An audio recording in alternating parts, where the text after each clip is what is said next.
ប្រទេសចិនដែលធ្លាប់ជាម្ចាស់បំណុលលេខ1របស់សហរដ្ឋអាមេរិកក្នុងឆ្នាំ2022និងលេខ2ក្នុងឆ្នាំ2024នោះ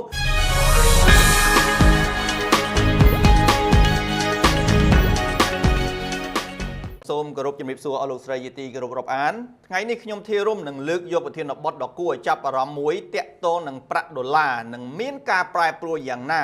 ជំវិញប្រទេសសេដ្ឋកិច្ចយៈលេខ2គឺប្រទេសចិននឹងបានដកប្រាក់កម្ចីពីសហរដ្ឋអាមេរិកជិត100,000 លានដុល្លារសន្ទុះប្រាក់ដុល្លារបានដាំក្បាលចុះយ៉ាងគំហុកជាង 4% ក្រោយតុលាការកំពូលអាមេរិកបានប្រកាសមិនទទួលស្គាល់ពន្ធបដិការរបស់ប្រធានាធិបតីអាមេរិកថាខុសច្បាប់ស្របពេលដែលទិន្នន័យ GDP ចុងក្រោយសម្រាប់ត្រីមាសទី4ឆ្នាំ2025បានចេញផ្សាយមកមានការធ្លាក់ចុះខ្លាំងត្រឹមតែ 1.4% តែប៉ុណ្ណោះបើប្រៀបធៀបនឹង GDP ធ្លាប់ឡើងដល់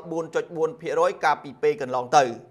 តែទោះបីជាប្រាក់ដុល្លារមានការស្រុតចុះខ្លាំងយ៉ាងនេះក្តីរូបិយប័ណ្ណលេខ11នេះក៏បានសម្រួលតម្លៃងើបមកវិញខ្លះហើយក្រោយលោក Donald Trump ប្រកាសពន្ធថ្មីរបស់លោកនោះបញ្ហាដ៏សំខាន់ជាងនេះទៅទៀតនោះគឺប្រទេសចិនដែលធ្លាប់ជាម្ចាស់បំណុលលេខ1របស់សហរដ្ឋអាមេរិកក្នុងឆ្នាំ2022និងលេខ2ក្នុងឆ្នាំ2024នោះឥឡូវនេះបានធ្លាក់ចំណាត់ថ្នាក់មកលេខ3វិញហើយក្រោមប្រទេសអង់គ្លេសឈរនៅលេខរៀងទី2និងជប៉ុនគឺលេខរៀងទី1បន្ទាប់ពីប្រទេសមហាអំណាចសេដ្ឋកិច្ចមួយនេះបានកាត់បន្ថយការទិញប័ណ្ណបំណុលពីសហរដ្ឋអាមេរិករហូតដល់ទៅជាង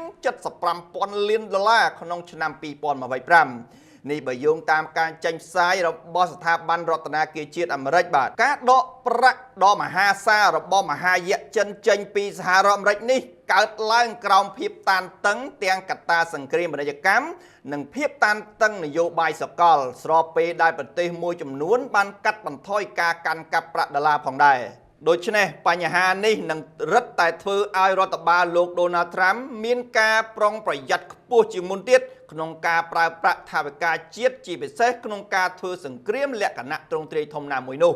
ជាជាងការបោះពុម្ពក្រដាសប្រាក់ដុល្លារបន្ថែមដែលអាចធ្វើឲ្យសន្ទុះប្រាក់ដុល្លារចោលថោកកាន់តែខ្លាំងនិងបង្កឲ្យមានអតិផរណាកើនឡើងផងដែរបាទសូមអរគុណអរលោកស្រីសម្រាប់ការតាមដានទស្សនាទាំងអស់គ្នាបាទសូមអរគុណ